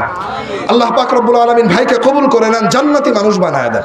আমরা যাক মাশাআল্লাহ। এজন্য আমার ভাই ও দোস্ত, যার ঘরের মধ্যে এই নগ্ন দৃশ্য আছে এগুলো বের করে দিব। এগুলো কি করব? বের করে দিব। এখন কথা হলো টিভি নাই, কিন্তু অ্যান্ড্রয়েড সেট তো একটা কিনে দিয়েছেন। অ্যান্ড্রয়েড সেট আপনার স্ত্রীর কাছে আছে, মেয়ের কাছে আছে, ছেলের কাছে আছে। আগে সিনেমা দেখার জন্য রাজবাড়ি যাওয়ার প্রয়োজন হতো, এখন রাজবাড়ি যাওয়ার প্রয়োজন হয় না। ঘরের মধ্যে লেপের নিচে, আপনি যখন দোকানে থাকেন আপনার স্ত্রী লেপের নিচে বসে বসে নগ্ন দৃশ্য দেখে, লেপের নিচে বসে বসে আপনার চাইতে সুন্দর সুঠাম স্মার্ট ছেলেকে দেখে, তখন অটোমেটিক সে আপনাকে বাদ দিয়ে আরেকজনের সাথে রিলেশন করে। এগুলো আপনি কিনে দিছেন, এটা আপনার দোষ। এজন্য মা বোনের পুরা দোষ না। মা বোন তাদেরকে আপনি যেইভাবে উঠাবেন তারা সেইভাবে উঠবে। ছোট মেয়েকে আপনি যা শিখাবেন সে তাই শিখবে। আমাদের আগের 10 বছর 20 বছর আগের মা বোনদের দিকে যান, আমাদের সাহাবীদের ইতিহাসের দিকে যান। হাসান হুসাইন রাদিয়াল্লাহু তাআলা আনহা যখন কোলের মধ্যে কাঁদতেন, ফাতিমাতুজ জাহরা রাদিয়াল্লাহু তাআলা আনহা কি গান গাওয়াইতেন? কোনো দাসীকে ডাইকা যে একটু গান গাও, নাকি কোরআনের তিলাওয়াত করতেন? কি করতেন? হাসান হুসাইন রাদিয়াল্লাহু আনহুকে মহব্বত করি, ভালোবাসি, ফাতিমাতুজ জাহরা রাদিয়াল্লাহু আনহাকে ভালোবাসি, কিন্তু তাদের আদর্শ তো মানি না। আরে ছোট বাচ্চা কানলে আমরা গান ধরাই দিই, সিনেমার সামনে বসাই দিই। ছোট আপনার এই যে অ্যান্ড্রয়েড সেট সামনে দিয়ে দিই। এমন এমন বাচ্চা আছে তাদেরকে মোবাইল না দেখাইলে খায় না। আছে না এমন? বলে হুজুর মোবাইল না দেখাইলে খায় না। দোস্ত আপনি বলেন তো, ও মায়ের পেট থেকে পড়ে আল্লাহর কাছ থেকে মোবাইল একটা নিয়ে আসছে না? কথা বলেন না কেন? আপনার সন্তান যখন মায়ের পেট থেকে পড়ছে, আপনার স্ত্রীর পেট থেকে এসেছে দুনিয়ার মধ্যে, অ্যান্ড্রয়েড সেট আল্লাহ একটা দিয়ে দিছে সাথে। তাহলে এই যে কথা বললেন যে সে মোবাইল ছাড়া ভাত খায় না, এটা তো এই কুঅভ্যাস আপনি বানিয়েছেন, এর জন্য আপনি নিজে দায়ী। এজন্য আমরা নিজেরা নিজেদের সন্তানের পায়ের মধ্যে কুঠারাঘাত করছি। ছোট ছোট মেয়ে বাচ্চা, এরাই তো বড় হয়ে মা হবে না। আরে আপনার মেয়ে আজকে ছোট আছে, 1 বছর 2 বছর আছে, আজকে এই মোবাইল সেট না দেখে সে খানা খায় না, আস্তে আস্তে সে মা হবে না? যখন সে মা হবে সে কেমন হবে? সেও তো ওর মেয়েকে এইভাবে কি করবে? অ্যান্ড্রয়েড সেট দিয়ে তারপরে খাওয়াবে। যখন কান্নাকাটি করবে গানের সামনে বসায় দিবে, যখন কান্নাকাটি করবে সিনেমা দেখাবে। আপনি যা করছেন তাই করবে। এজন্য আমার ভাই ও দোস্ত, এই সমস্ত কাজ থেকে আল্লাহর ওয়াস্তে মেহেরবানি করে বেঁচে আছি, পারবো তো ইনশাআল্লাহ? এমনি ভাবে মা বোনদেরকে আল্লাহ পাক রব্বুল আলামিন বলেছেন, ওয়ালা ইয়াজরিবনা বিআরজুলিহিন্না লিয়ু'লামা মা ইউখফিনা মিন জিনাতিহিন। খবরদার হে আমার দাসীরা, আল্লাহ পাক রব্বুল আলামিন বলছেন, হে আমার উম্মত নারীরা ভালো করে মনে রাখবা, হে আমার বান্দি যে নারী আছো তারা ভালো করে মনে রাখো, ওয়ালা ইয়াজরিবনা বিআরজুলিহিন্না লিয়ু'লামা মা ইউখফিনা মিন জিনাতিহিন্না। যখন সে হাঁটবে, হাঁটার সময় যেন জোরে পায়ে আঘাত করে না হাঁটে, কারণ তার যে সৌন্দর্য আছে, ঘুঙ্গুরি আছে, এগুলো বাজবে, মানুষ শুনবে, শুনে তার প্রতি আকৃষ্ট হবে। কোরআনের আয়াত সূরাতুন নূর 31 নম্বর আয়াত খুলে দেখবেন, আয়াতের শেষের দিকে আছে ওয়ালা ইয়াজরিবনা বিআরজুলিহিন্না, তারা যেন জোরে পা মেরে না হাঁটে। ও দোস্ত, পা মেরে যদি হাঁটা না যায় তাহলে চেহারা খোলা যায়, চেহারা খোলা যাবে। আপনি বলেন তো, যারা বিবাহ করছেন তারা চেহারা দেখে বিবাহ করছেন নাকি অন্য কিছু দেখে বিবাহ করছেন? চেহারা দেখে বিবাহ করে না মানুষ, চেহারা দেখে। কিছু দেখার প্রয়োজন হলে কি দেখে? চেহারা দেখে। তাহলে একজন নারীর সৌন্দর্য কোনটা? মূল সৌন্দর্য চেহারা। যদি চেহারাই খুলে দেন তাহলে থাকলো কি আর? চেহারা দেখেই তো মানুষ মন্তব্য করবে, অমুকের বউ এমন রে, খুব সুন্দর, এমন খুব সুন্দর একটা বউ পাইছে। এই যে উল্টা পাল্টা কথা, এটা কিসের কারণে? চেহারা খোলার কারণে না? আর যদি একজন মা মাথা থেকে পা পর্যন্ত ঢেকে প্রয়োজনে বাহিরে বের হয়েছে, কাজ শেষ করে চলে আসছে, কেউ দেখলো না, এই মায়ের সম্পর্কে কেউ কোনো মন্তব্য করতে পারবে? আমার ভাই দোস্ত, একজন নারী যখন মাথা থেকে পা পর্যন্ত ঢেকে বের হয় তার ব্যাপারে কেউ মন্তব্য করে না। আর যখন মাথা থেকে পা পর্যন্ত ঢাকে না, পেট বের করে রাখে, চোখ বের করে রাখে, চেহারা বের করে রাখে, সৌন্দর্য বের করে রাখে, সে যখন রাস্তা দিয়ে যায় তখন ইস্তাশরাফাহু শাইতান, শয়তান তার দিকে উকি মেরে তাকায় আর মানুষকে বলে ওর দিকে তাকা। ঘরের মধ্যে চাঁদের মতো সুন্দরী নারী, কিন্তু যখন রাস্তাঘাটে চলে অন্য নারীকে দেখলে ভালো লাগে, ঘরেরটা ভালো লাগে না, তখন আস্তে আস্তে ফিতনা দুনিয়ার মধ্যে ছড়ায় যায়। আমার ভাই ও দোস্ত, এজন্য চোখ থেকে বাঁচতে হবে, চোখের গুনাহ থেকে বাঁচতে হবে। আল্লাহ পাক রব্বুল আলামিন সূরাতুন নূরের মধ্যে আল্লাহ পাক রব্বুল আলামিন 29 নম্বর আয়াত খুলে দেখবেন, আল্লাহ বলেছেন কুল্লিল মুমিনিন ইয়াগুদ্দু মিন আবসারিহিম, মুমিন নারীদের, মুমিন পুরুষদেরকে আপনি বলে দেন তারা যেন চোখ হেফাজত করে। তারা যেন কি করে? কি বলে? কি করে? নারীদেরকে আল্লাহ বলছেন ওয়াকুল্লিল মুমিনাত ইয়াগুদ্দুনা মিন আবসারিহিন, নারীদেরকে আপনি বলে দেন তারা যেন তাদের চোখ হেফাজত করে। মা বোনদের জন্য সুযোগ নাই কোনো পুরুষকে দেখা। যখন একজন মা বোন পুরুষের দিকে তাকাবে তখন তার এই সে উল্টাপাল্টা হয়ে যাবে। এজন্য আমার ভাই ও দোস্ত, যারা আমরা এখানে বিবাহ শাদী করছি, আমার অধীনে মা আছে, বোন আছে, তাদেরকে পর্দায় রাখবেন তো ইনশাআল্লাহ? নাকি বলবেন দুলাভার সাথে একটু কথা বলো? দুলাভার সাথে কথা বলা যায় আছে নাকি? কথা বলেন না কেন? দুলাভার সাথে কথা বলা যায় আছে? দুলাভার সাথে নরম সুরে কথা বলা যায় আছে? কোনো কিচ্ছু বলার দরকার নাই। হুজুর খেদমত করবে কে? আমার তো বউ একাই, দুলাভাইরা আসলে যদি আমার বউ খেদমত না করে তাহলে কে করবে? আপনি করবেন। আপনি খেদমত করবেন, আপনার মা করবে, তার শ্বশুর শাশুড়ি করবে। নারীরা সামনে যাবে কেন? নারীরা যখন সামনে যাবে বেপরদা হবে, আস্তে আস্তে ঘরের মধ্যে বরকত থাকবে না, স্বামী স্ত্রীর মহব্বত থাকবে না, ভালোবাসা থাকবে না। এজন্য দেখবেন আমার ভাই দোস্ত, যার সাথে থাকে একজন মানুষ, মনে করেন আপনার স্ত্রীকে নিয়ে আপনি থাকেন, সে আস্তে আস্তে আপনার কাছে আপনার তো সব কিছু সে জানে, কিন্তু দূর থেকে যখন একজন পুরুষকে দেখে তখন মনে করে সে কতই না ভালো। মা বোনরা আল্লাহর ওয়াস্তে মেহেরবানি করে আমাকে ক্ষমা করে দিবেন, অধিকাংশ মা বোনের অবস্থা হলো এমন, অমুকের স্বামী ভালো, কি অমুকের স্বামী খুব ভালো। আসলে অমুকের স্বামী, আবার অমুকের স্বামী যে আছে, অমুক যে আছে, সে আবার আপনার স্বামীকে বলে না অমুকের স্বামী খুব ভালো। কারণ কি? কারণ অমুকের স্বামী তো অমুকের সাথে থাকে না, আর অমুকের স্বামী তো অমুকের সাথে থাকে না। সব সময় থাকার কারণে, একসাথে বসবাস করার কারণে সে তার কাছে হালকা হয়ে গেছে আমার ভাই ও দোস্ত। কিন্তু যখন অন্যের বিষয় দেখে তখন বুঝতে পারে। এজন্য আমার ভাই ও দোস্ত, নিজের স্ত্রীকে সেফে রাখার জন্য পর্দার বিধানের বিকল্প নাই। যখন আপনার স্ত্রী অন্য মানুষকে দেখবে, হঠাৎ করে দেখবে, তার চরিত্র ভালোটাই তো মানুষ প্রকাশ করে, ভালো চরিত্র দেখে সে মনে করবে এ কতই না ভালো। কিন্তু আমার ভাই দোস্ত, সে যে আপনার চাইতে হাজার গুণে খারাপ এটা তো সে বুঝবে না। অবলা মা বোন, সে তার প্রতি আকৃষ্ট হয়ে যায়, এরপর পরকীয়ায় লিপ্ত হয়, উল্টা পাল্টা যত কাজ সব কিছু হয়। এজন্য দোস্ত, দুলাভাইয়ের সাথে নিজের স্ত্রীকে দিয়ে কথা বলাবেন। কথা বলেন না কেন? দুলাভাইয়ের সাথে কথা বলা যায়। চাচাতো ভাই, মামাতো ভাই, ফুফাতো ভাই, এর ব্যাপারে নবী সাল্লাল্লাহু আলাইহি ওয়াসাল্লামের কাছে জিজ্ঞাসা করা হয়েছে, আল হাম্মু, ও নবী, দেবরের ব্যাপারে আপনি কি বলেন? দোস্ত, নবী বললেন আল হাম্মু আল মাউত, দেবর তো মৃত্যু। দেবরও কি? মৃত্যু, মৃত্যুর চাইতে কঠিন। এজন্য দোস্ত, দেবরের সাথে আপনার বউ কথা বলতে পারবে, তার দেবরের সাথে কথা বলতে পারবে।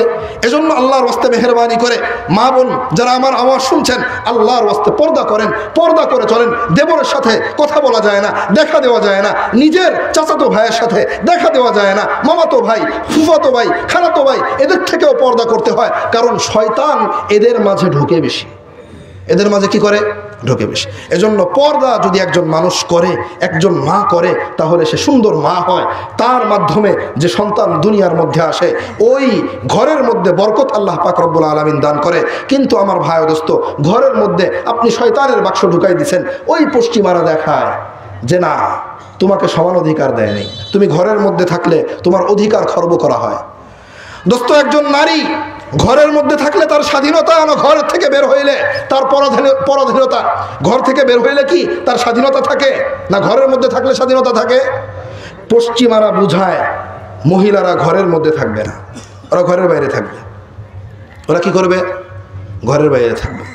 পশ্চিমারা বুঝায় নারীদেরকে সমান অধিকার না, নারীদেরকে সমান অধিকার দিতে হবে। নারীদেরকে যে অধিকার দেওয়া হয়েছে এটা হয় নাই।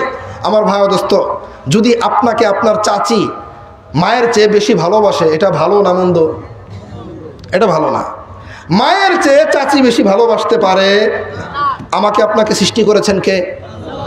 আমাদের মা বোনদেরকে সৃষ্টি করেছেন কে? আল্লাহ অধিকার দিয়েছেন। কোনো শয়তান, কোনো নাস্তিক, কোনো মুরতাদ, কোনো কাফের যদি বলে নারীদেরকে সমান অধিকার কেন দেয় নাই, নারীদেরকে অধিকার কেন দেওয়া হইল না, নারীদেরকে স্বাধীনতা দেওয়া হয় নাই, এই কথা বললে সে কি মুসলমান থাকে? আর সে কাফের হয়ে যায় না? এখন বলবেন কাফেররাই তো এই কথা বলে। আমার ভাই দোস্ত, ওরা তো কুফফার, আমরা কেন এই কথা বলি? আল্লাহ পাক রব্বুল আলামিন নারীদেরকে সমান অধিকার না অগ্রাধিকার দিয়েছে। কি দিছে? কি দিছে বলেন না? অগ্রাধিকার দিছে। আপনি বলবেন কিভাবে? বাপ মারা গেলে তখন তো আমি পাই 200 টাকা আর আমার বোন পায় 100 টাকা, সমান অগ্রাধিকার কিভাবে হইল? আমার ভাই দোস্ত, এবার হিসাব নেন তাহলে।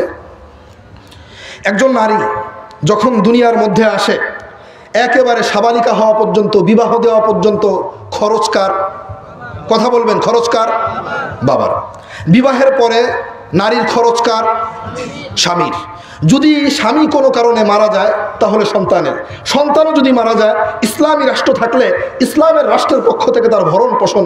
আমার ভাই দোস্ত, বুঝে থাকলে বলুন, এই নারীর 1 টাকাও খরচ হইল? কোনো টাকা খরচ হয়েছে?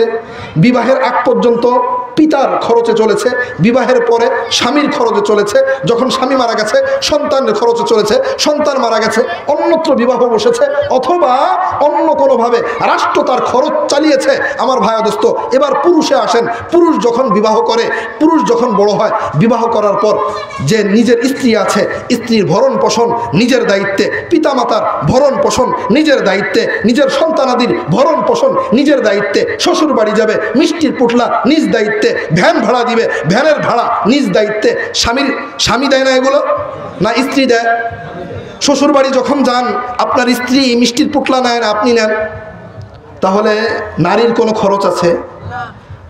পুরুষকে দিলেন 200 টাকা, স্ত্রীকে দিলেন মাত্র 100 টাকা, অর্ধেক দিলেন।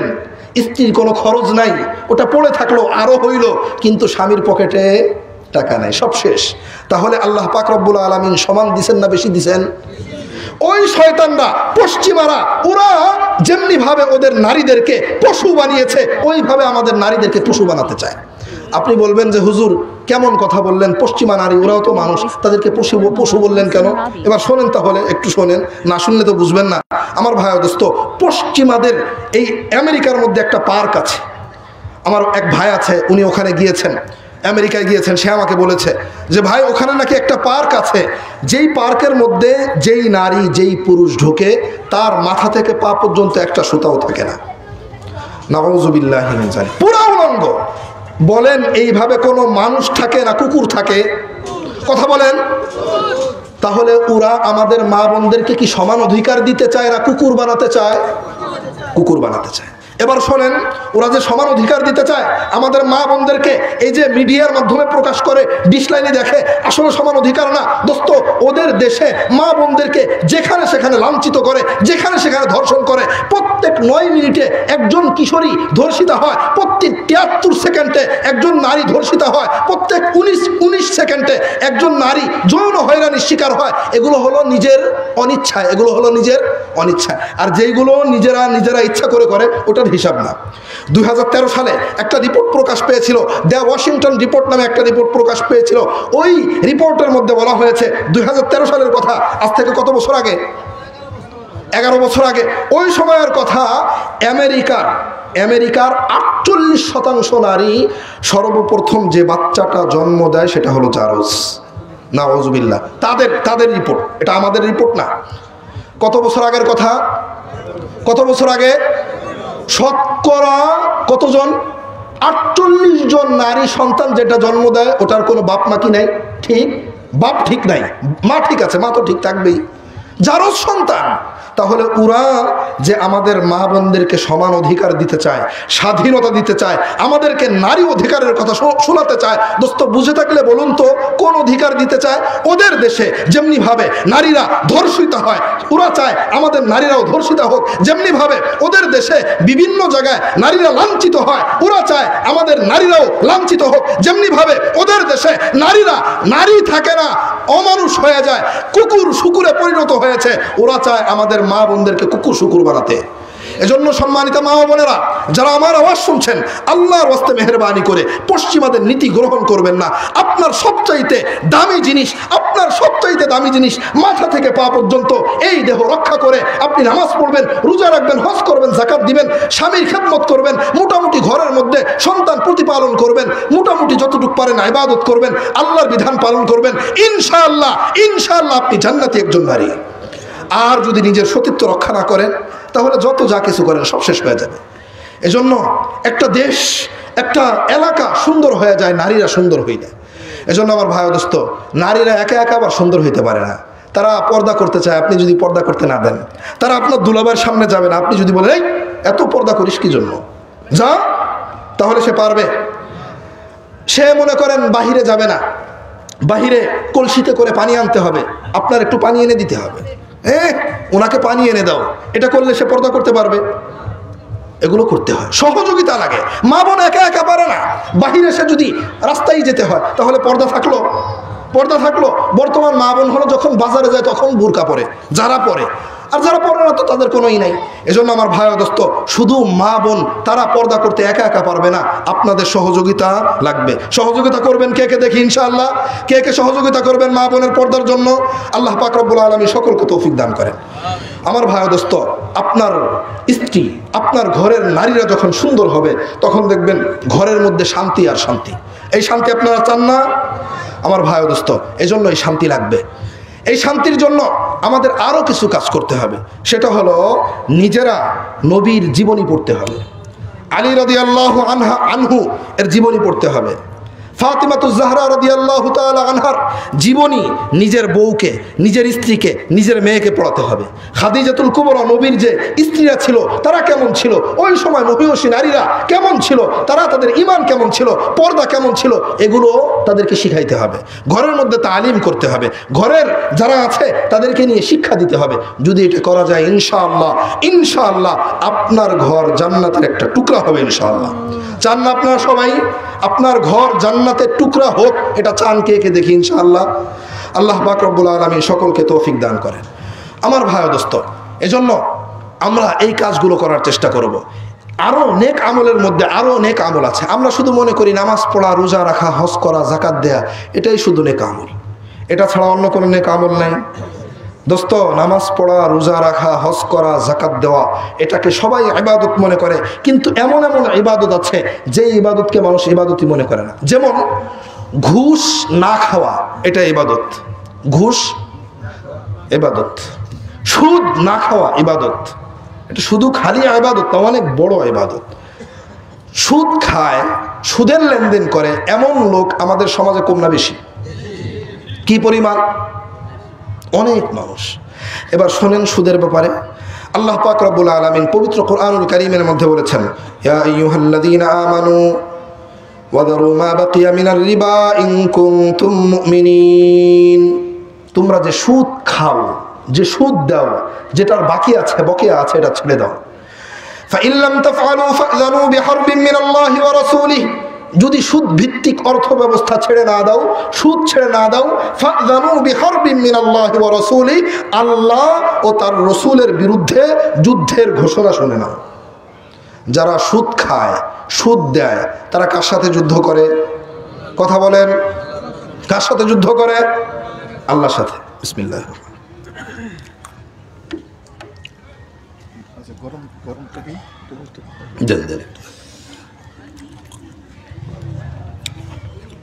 একটু দুরূদ শরীফ পড়ি। আল্লাহুম্মা সাল্লি আলা মুহাম্মাদ সাল্লি আলা মুহাম্মাদিন নাবিয়্যিল উম্মি ওয়া আলা আলিহি ওয়া সাল্লাম তাসলিমা।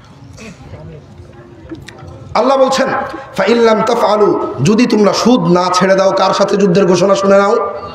আল্লাহ ও তার রাসূলের সাথে যুদ্ধ করার মতো ক্ষমতা কারো আছে? কেউ যুদ্ধ করতে পারবো আমরা? আমার ভাই দোস্ত, যারা সুদ খায় আল্লাহ ও তার রাসূলের সাথে যুদ্ধ করে। এমনি ভাবে নবী সাল্লাল্লাহু আলাইহি ওয়াসাল্লাম বলেছেন, লাআনাল্লাহু আকিলার রিবা ওয়া মুকিলাহু ওয়া কাতিবাহু ওয়া শাহিদাইহি। যে সুদ খায়, যে সুদ দেয়, যে সুদ লেখে, যে সুদের উপর সাক্ষী থাকে, তাদের রাসূলুল্লাহ সাল্লাল্লাহু আলাইহি ওয়াসাল্লাম বলেন, সুদের অনেক শাখা আছে, সবচেয়ে নিম্নমানের শাখা হলো আইসারুহু আইয়ানকিহার রাজুলু উম্মাহু, নিজের জন্মদাতা মায়ের সাথে জিনা করা। এটা বলা যায়, বলেন কত নিকৃষ্ট কথা না? যারা সুদ খায় কার সাথে জিনা করে? নিজের মায়ের সাথে জিনা করে। একবার নবী সাল্লাল্লাহু আলাইহি ওয়াসাল্লাম মেরাজে যাওয়ার সময় দেখলেন কিছু মানুষ বুতুনহুম কাল বুয়ুত, তাদের পেট বিশাল ঘরের মতো, ফিহাল হাইয়াত, পেটের মধ্যে সাপ কিলবিল করছে, ইউরা মিন খারিজিহা, বাহির থেকে দেখা যাচ্ছে সাপ কিলবিল করছে, বিশাল ঘরের মতো পেট, ঘরের মতো পেট, পেটের মধ্যে সাপ, সাপ বসে নাই, কিলবিল করছে, ঠুকরাচ্ছে। নবী সাল্লাল্লাহু আলাইহি ওয়াসাল্লাম জিজ্ঞাসা করলেন, ইয়া জিবরিল মান হাউলাইর রিজাল, হে জিবরিল এরা কারা যাদের পেট বিশাল ঘরের মতো, ভিতরে সাপ কামড়াচ্ছে, এরা কারা? নবী সাল্লাল্লাহু আলাইহি ওয়াসাল্লামের উত্তরে জিবরিল বললেন, হাউলাই আকালাতুর রিবা, এরা হলো সুদখোর। এরা কারা? কেমন হয়েছে? পেট কিসের মতো? পেটের মধ্যে কি? বাহির থেকে দেখা যাচ্ছে। কি করে? সাপে কামড়ায়। এরা কারা? সুদখোর। তাহলে দেখলাম যারা সুদ খায় আল্লাহর সাথে যুদ্ধ করে, যারা সুদ খায় নিজের মায়ের সাথে জিনা করে, নাউজুবিল্লাহ, যারা সুদ খায় তার উপর আল্লাহর লানত, যারা সুদ খায় তাদের পেটের মধ্যে সাপ থাকবে। বলেন এত অপরাধ যেই সমাজের লোকজন নিজের মায়ের সাথে জিনা করে, যেই সমাজের লোকজনের উপর আল্লাহর লানত হয়, যেই সমাজের লোকজন এত নিকৃষ্ট, তাদের উপর আল্লাহর শান্তি আসে, আল্লাহর রহমত আসে। বলেন এবার আমাদের উপর কিভাবে রহমত আসবে? কিছু মানুষ বলে, হুজুর আপনারা কেমন হুজুর হইলেন? আগের যুগে হুজুররা ফু দিয়ে বদনা ফাটাইয়া দিত। আরে পিতলের বদনা কি করতো? ফাটাইয়া দিত, এমন তাদের মুখে জোর ছিল। ও দোস্ত, আপনি নিজে সুদ খাবেন, সুদ খাওয়াবেন মানুষকে, নিজে সুদ খান, হুজুরকেও সুদ খাওয়ান, এমন আপনার ইনকাম সব সুদের। এখন আপনারটা খায়া বলেন ভিতরে কোনো শক্তি থাকবে? আপনি নিজে তো সুদ খান, আবার হুজুরকেও খাওয়ান, নিজে পর্যন্ত সীমাবদ্ধ না, হুজুরকেও খাওয়ান। আমার ভাই দোস্ত, আল্লাহর ওয়াস্তে মেহেরবানি করে কেউ কারো দিকে তাকাবেন না। এটা বলছি আমার নিজের জন্য, এটা শুধু আপনাদের জন্য বলছি না, এটা আমার নিজের জন্যও বলছি। আমার ভাই দোস্ত, কেউ কারো দিকে কি করবেন না? তাকাবেন না। যে সুদ খায় প্রত্যেকে আমরা নিজেরা তওবা করার চেষ্টা করব, এখান থেকে জান্নাতি মানুষ হয়ে যাওয়ার চেষ্টা করব। আমার ভাই দোস্ত, এমনিভাবে আমরা জমি বন্ধক নেই, জমি কি করি? বন্ধক নেই, টাকা ঋণ দেই, এরপরে 10 বছর খাই, এটাকে কি বলে? বন্ধক বলে না? আচ্ছা, আপনি টাকা ঋণ দিলেন, টাকা ঋণ দেওয়ার পর এরপর যে জমি খাচ্ছেন 5 বছর, কিসের বিনিময়ে খাইলেন? 5 বছর পর তো সে 1 লাখ টাকা আবার ফেরত দিবে না? তাহলে এই 5 বছর যে খাইলেন, কিসের বিনিময়ে খাইলেন? এটাকে তো সুদ বলে। এটাকে কি বলে? সুদ বলে। এটা সুদ, নিশ্চিত সুদ দোস্ত। আপনার ভালো লাগুক না লাগুক, আপনি আমার কথা মানেন আর না মানেন, এটা সুদ দোস্ত। আপনার দাড়ি পেকে গেছে, 2 দিন পর কবরে চলে যাবেন, সন্তানের জন্য এত কিছু করার দরকার নাই। সুদ আর খায়েন না, আল্লাহর রাস্তায় আপনার পা হাত দিয়ে বলি, আল্লাহর রাস্তায় সুদ খায়েন না। এটা সম্পূর্ণ সুদ, সুদ, সুদ, এর মধ্যে কোনো সন্দেহ নাই। এজন্য দোস্ত, এই অবস্থায় আপনি মারা গেলে আল্লাহ পাক রব্বুল আলামিনের কাছে আপনি সুদখোর বলে বিবেচিত হবেন। এজন্য আল্লাহর রাস্তে মেহেরবানি করে যারা এই লেনদেনে আছেন, আল্লাহর রাস্তে থেকে বেঁচে আসুন। পারবেন তো ইনশাআল্লাহ? সুদ খাবেন না তো ইনশাআল্লাহ? দেখি কে কে ইনশাআল্লাহ এখান থেকে নিয়ত করেন আল্লাহর জন্য, আমি সুদ খাবো না। নিয়ত করেন ভাই, নিয়ত করেন, আল্লাহ পাক রব্বুল আলামিন সকলকে কবুল করেন। হাত নামান, সুদ খাবো না ইনশাআল্লাহ, ঠিক আছে তো? আরে ভাই, এই সুদ বাড়ছে কি জন্য জানেন? সুদ বাড়ার কারণ হলো এই যে বন্ধকি জমি মানুষ এভাবে দেয় কেন? ঋণ নাই, বর্তমান কি নাই? ঋণ নাই, মানুষ ঋণ দিতে চায় না, ঋণ দেয় না। দোস্ত ভালো করে মনে রাখবেন, টাকা পয়সা যা আল্লাহ পাক রব্বুল আলামিন আপনাকে দিয়েছেন, এই টাকা পয়সা স্রেফ আপনার জন্য নয়। এই টাকা পয়সা আল্লাহ পাক আপনাকে দিয়েছেন ইবাদত করার জন্য, পাশে একজন অসহায় তাকে সহযোগিতা করার জন্য, আপনার পাড়া প্রতিবেশী যারা অসহায় থাকবে তাদেরকে সহযোগিতা করার জন্য, বিভিন্ন সময় বিভিন্নভাবে ঋণ দিয়ে সহযোগিতা করে, দান করে আপনি তার সহযোগিতা করবেন। এজন্য আল্লাহ পাক রব্বুল আলামিন আপনাকে এই সম্পদ দিয়েছেন। এজন্য ঋণ দেওয়া এটা আপনার দায়িত্ব। ঋণ দেওয়া কি দায়িত্ব? আপনি বলবেন হুজুর বড় বড় ওয়াজ করতে পারেন, আপনি কি ঋণ দেন নাকি? আলহামদুলিল্লাহ, আমি ঋণ দিই। আলহামদুলিল্লাহ, আমার অত টাকা পয়সা নাই, অল্প স্বল্প আছে, যা আছে আলহামদুলিল্লাহ আমি ঋণ দিই। আপনাদের কাছে বলি, আপনি তো আমার টাকা নিয়ে যাবেন না। এই রমজানের সময় মোটামুটি আমি সব খরচ করে মোটামুটি 30,000 টাকা আমার হাতে ছিল, অতিরিক্ত টাকা খরচ করার পরে 30,000 টাকা, এর মধ্যে 25,000 টাকা আমি মানুষকে ঋণ দিয়েছি। সুতরাং আমি যেহেতু ওয়াজ করতেছি, আমি যেহেতু আমল করি, তাহলে আমি তো আপনাদেরকে বলতে পারি। এজন্য আপনারাও ঋণ দিবেন ইনশাআল্লাহ, আল্লাহর জন্য। আরে মানুষকে ঋণ দেওয়া মানে আল্লাহকে ঋণ দেওয়া। মানুষকে ঋণ দেওয়া মানে কি? কিয়ামতের ময়দানে আল্লাহ পাক রব্বুল আলামিন বলবেন তুমি আমাকে ঋণ দাও নাই। তখন বান্দা বলবে আল্লাহ আপনাকে ঋণ দিব কেন, আপনি কি অভাবী নাকি? তখন আল্লাহ বলবেন তোমার অমুক প্রতিবেশী অভাবী ছিল, তোমার কাছে ঋণ চাইছিল, তুমি দাও নাই, তাকে ঋণ দেওয়া হইলে আমাকে ঋণ দেওয়া হতো। আমার ভাই ও দোস্ত, সুতরাং ঋণ দিবেন তো ইনশাআল্লাহ? ঋণ দিবেন তো ইনশাআল্লাহ? সমাজের মধ্যে দেখি কে কে রাজি আছেন ঋণ দিবেন? একটু হাত উঁচু করে দেখান আল্লাহকে। লিল্লাহি তাকবীর। আল্লাহ পাক রব্বুল আলামিন সকলকে তৌফিক দান করেন। আমার ভাই ও দোস্ত, ঋণ দিলে দেখবেন সুদ চলে যাবে। তবে একটা আমাদের বদ অভ্যাস আছে, ঋণের টাকা নিয়ে দেওয়ার কথা মনে থাকে না। ঋণের টাকা নিয়ে কি করে না? দেওয়ার কথা মনে থাকে না। সুদের উপর টাকা আনে, 1 লক্ষ টাকা আনছে সুদের উপরে। এটা হলো আমাদের রোগ, করার কিছু নাই। এই রোগ থেকেও বাঁচতে হবে। আল্লাহর রাস্তে মেহেরবানি করে এই রোগ থেকে বাঁচবেন। সুদের উপর টাকা নিচ্ছে, 1 লক্ষ টাকা সুদের উপর নিয়েছে, এরপরে প্রত্যেক মাসে মাসে দিয়ে দিচ্ছে। 11,000 টাকা মনে করেন কিস্তি, 10,000 টাকা সুদ, বছরে মনে করেন 10 মাসে পরিশোধ করবে 11,000 করে। নিয়েছিল 1 লক্ষ, প্রত্যেক মাসে 10 মাস পরিশোধ করবে 11,000 করে, প্রত্যেক মাসে মাসে দিয়ে আসছে। কিন্তু আপনার কাছ থেকে ঋণ নিছে, দেওয়ার খবর নাই। এটা করবেন কেউ? দোস্ত আল্লাহর রাস্তে মেহেরবানি করে এগুলো করবেন না। ঋণ নিলে সুন্দরভাবে দিয়ে দিবেন, কিন্তু এটার অর্থ এটা না দোস্ত আপনি ঋণ দিবেন না, এটার অর্থ এটা না। এটার অর্থ আপনি দেখবেন কে ঋণ পরিশোধ করে, যে ঋণ পরিশোধ করবে তাকে আপনি ঋণ দেন। আর যে জানেন যে বাটপাট, শুধু ঋণ নেয় আর দেয় না, এমনি অভাবী না, শুধু মানুষের থেকে ঋণ নেয়, তাকে দেওয়ার দরকার নেই। যে অভাবী, সত্যি অভাবী, অভাবের মধ্যে পড়েছে, আপনার তো দায়িত্ব ছিল তাকে টাকা দিয়ে সহযোগিতা করা। আপনার দায়িত্ব ছিল কি?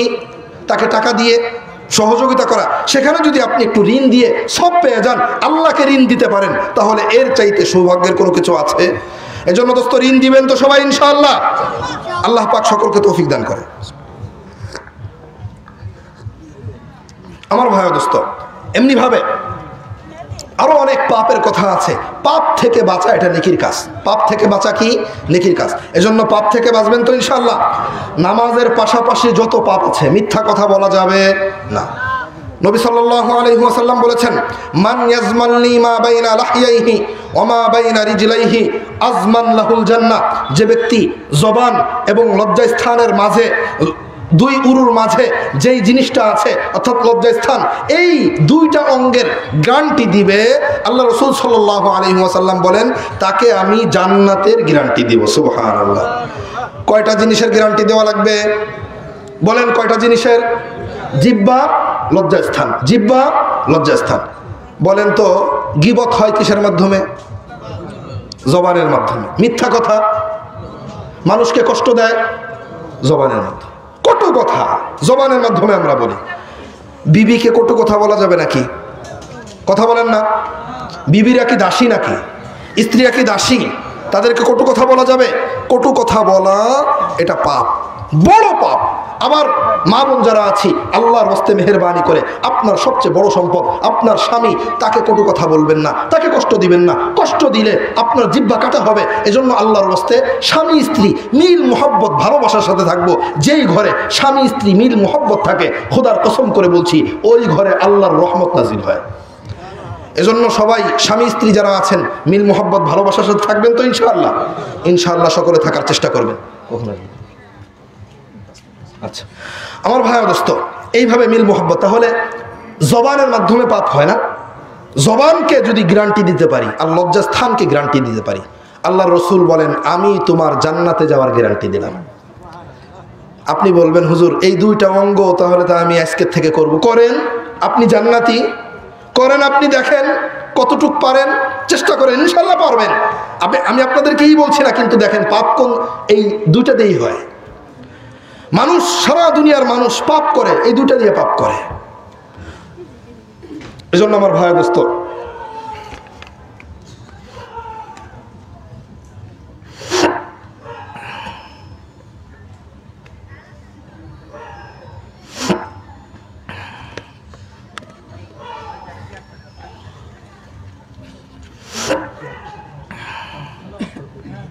প্রশ্ন কে করছে? প্রশ্ন করছে আচ্ছা, আমার ভাই দোস্ত, এখানে একটা প্রশ্ন করা হয়েছে, আল্লাহর রাস্তায় মেহরবানি করে কেউ এদিক সেদিক নেবেন না। কেউ যদি বলে যে আপনার যে আমার পীর সাহেবের কাছে যদি মুরিদ হয়, আমার পীর সাহেবের কাছে মুরিদ হইলে যে মুরিদ হয় তার মরণ আসলে পীর সাহেবের কাছ থেকে অনুমতি ছাড়া কি হয় না, মরণ হয় না। এই কথা কতটুকু সঠিক, এই বিষয়ে আমাকে প্রশ্ন করা হয়েছে। আমার ভাই দোস্ত, কেবলমাত্র শুধুমাত্র নবীদের ক্ষেত্রে আল্লাহ পাক রব্বুল আলামিন যখন আজরাইল পাঠাইতেন, সব নবী না, আমাদের নবীর কাছে অনুমতি নেওয়া হয়েছে। নবীকে জিজ্ঞাসা করা হয়েছে যে আপনি যাবেন কিনা, আপনি আল্লাহর কাছে যাবেন কিনা। তখন জিবরিল আলাইহিস সালামের পরামর্শ চেয়েছেন নবী, পরামর্শ দিয়েছেন আল্লাহর কাছে যান। তখন আল্লাহ বলেছেন আল্লাহুম্মা রাফিক আলা, আল্লাহ আমি আপনার কাছে যেতে চাই। অনুমতি কেবলমাত্র কার কাছ থেকে নিছেন? নবীর পরে স্তর হলো সাহাবায়ে কেরাম। সাহাবায়ে কেরাম থেকেও অনুমতি নেওয়া হয় নাই, সাহাবায়ে কেরাম থেকেও অনুমতি নেওয়া হয়। আলী রাদিয়াল্লাহু আনহুর দাম বেশি নাকি আমাদের পীর সাহেবের দাম বেশি? কথা বলবেন।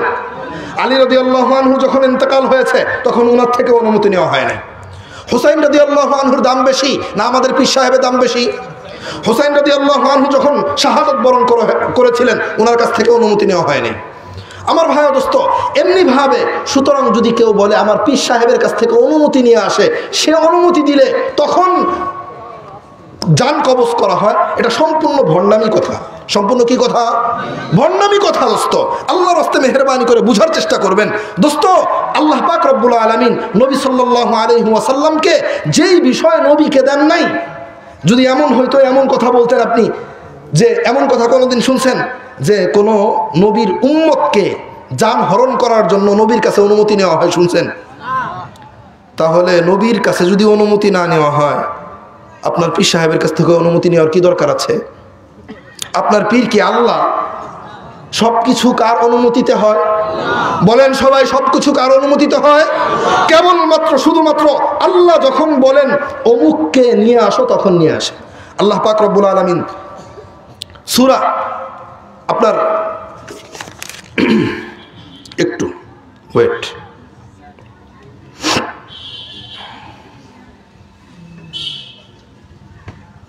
21 নম্বর পারায় মধ্যে সূরাতুল লুকমান মনে পড়েছে আলহামদুলিল্লাহ। সূরাতুল লুকমানের শেষের যে আয়াত, আল্লাহ পাক রব্বুল আলামিন এই আয়াতের মধ্যে আল্লাহ পাক রব্বুল আলামিন আমাদেরকে জানাই দিয়েছেন। আল্লাহ বলেন যে কয়েকটা বিষয়ের বিষয় কেউ জানে না, কয়েকটা বিষয় কেউ জানে না, এটা কেবলমাত্র শুধুমাত্র আল্লাহ পাক রব্বুল আলামিন জানেন।